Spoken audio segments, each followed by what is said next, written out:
Hello, my name is Jennifer Van Wyk and I'm a psychotherapist, humanitarian, and best-selling author. And this video is all about how to stop picking up other people's emotions. This is a request I've gotten by multiple people, so I'm really excited to make this video because, of course, I always want to be the most useful for all of you out there. So please feel free to send me any requests. About picking up other people's emotions. So we're going to talk about how can you tell when this happens, the main reasons of why it happens, and then what you can do when it happens. So first of all, you can really tell that you've picked up somebody else's emotions. Sometimes when you have an emotion, you don't know where it's coming from. It's pretty easy you have someone that's sad and then you feel sad, right? Or maybe you do know where it's coming from. Or you feel angry, but you don't know why. And then you kind of remember that you had an interaction with somebody else that was angry. Those are very good indicators. The other big one that I use with my clients a lot is this feeling of overwhelm. So when you have an emotion and you're super scared to look at it, almost too scared to look at it, and it feels really big, that often means that you've carried or you've picked up somebody else's emotions. We can always handle our emotions, but when we pick up emotions from our parents is a really common one, maybe an anxiety that they have, then it will become too overwhelming for us. So before we can really delve into it and work with it, we need to separate that out. So it's really important to figure out these signals or notice these certain things so that you can actually process it and move through it, because you can always handle your own emotions. Now, why do we do this? Or why do we feel a certain way every time you're with somebody, right? Often there's three reasons why we pick up other people's emotions. The big first reason that I would say for most people is that it's a misguided effort to help. I've worked in some of the most difficult places in the world, and I've actually seen absolutely horrendous things that humans do to other humans. And yet, I would say almost all humans really have this need to help others. We really enjoy being there for others or making other people happy, even when we don't know them or they're strangers. Often, actually, lots of our lives are centered around this, which is what makes me love humanity so much. So in our effort to help others, we will take on their emotion. But what happens is, if I see someone that's sad and then I take that burden of sadness from them, it helps that person momentarily, they feel better, but really maybe that sense of relief will last maximum really a day. And then what you've done is their sadness will then regrow, they'll have that burden all over again, and now you're carrying this sadness. And so we've just kind of doubled the amount of that sadness that's in the world. So as kind as that is, it's really not helpful to take people's burdens because they'll just regrow them. They really need to do the work to take that root out. And only they can do that work. And so that's something that we also have to be responsible for, of not expecting other people to take our burdens off of us, but to delve inwards and to really look at where that root is and then be able to take that out and process that and let that go. Another reason why we pick up other people's emotions is similar to the first of it's misguided helping, and it's actually unhealthy boundaries. So again, as part of wanting to help other people, we want to solve their problems. We want to fix something for them.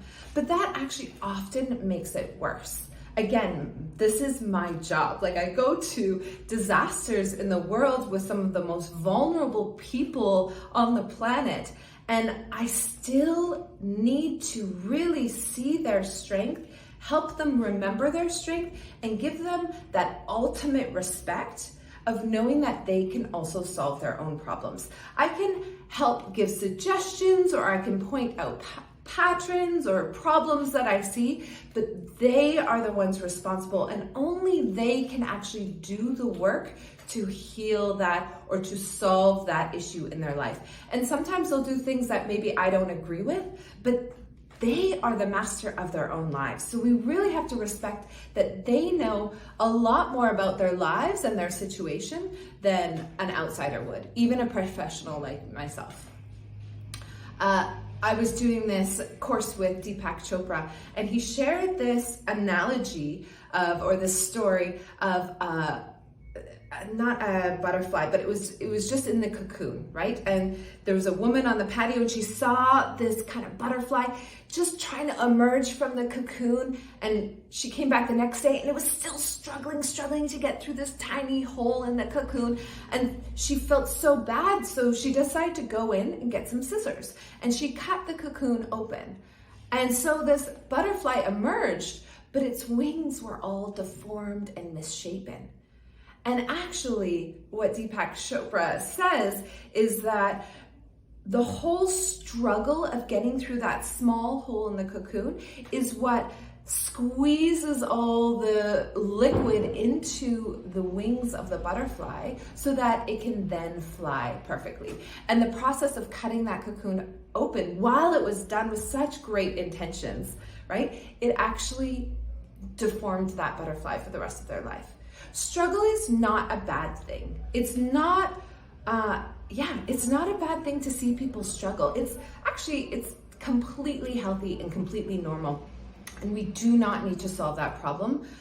We can meet people halfway. We can sit there, we can witness them, and we can say, hey, I see you're struggling, anything I can do to support, but then they need to do the effort of how to fix it. How can you support? What do they need? They need to come up with those solutions. So that's what really healthy boundaries are. This is a really tricky one because people will often want you to solve things for them. And so to not do that can cause conflict and can be really scary. But it's the ultimate act of respect. And it's really what helps us create those healthy boundaries. And if somebody's drowning in sorrow, for you to go in and drown beside them actually just makes them feel worse, and then two people are drowning, right? So it's really a lifelong effort to ensure that you're having these healthy boundaries, and you can witness, but you don't take on other people's pain or emotions or anger or fear or whatever that is. The last thing that's really important to note, and this was a really big impact for me when I was working in some conflict zones, and I had left, but my staff was still there, and another country came in and started attacking and actually retook that, or took that area for the first time. And I was getting all these messages from my staff being like, oh my goodness, our life is over, please help, blah, blah, blah. And I was so powerless. I was actually in Norway in the Nobel Peace Prize Museum when I was getting all these messages. And I was crying. I was crying for days. Actually, I was calling all my previous staff to see if they were okay. And I felt so incredibly powerless. And one magnet that I got from this Nobel Peace Museum is this quote from the woman, and I'm forgetting her name because I'm not home right now. I have it on my fridge. And she has, the quote is that to solve the pain in the world, you first have to solve the pain in yourself. And it's actually kind of a paraphrasing of something that Buddha had said as well. And there's this idea that the outside is a reflection of the inside. And so when you see pain or you see fear in the outside, actually it's a mirror of what's inside. And so the third thing you need to do is really kind of go inside and see if you can just heal or be with or comfort that pain or fear or emotion that's in you that you're seeing reflected in your world. It's a really, I could really go on for so long about this one concept that people are a mirror of ourselves. But doing that meditation when my friends were physically being attacked was so powerful. And I mean, I'm sure it's not related to this, but they ended up being completely fine, But in that moment, to be able to just find the peace, calm the conflict that's in myself so that I can do my part to try and make the world a little bit more peaceful. I don't know what's related, what happens, but I find it a really powerful and beautiful thing to do in ourselves.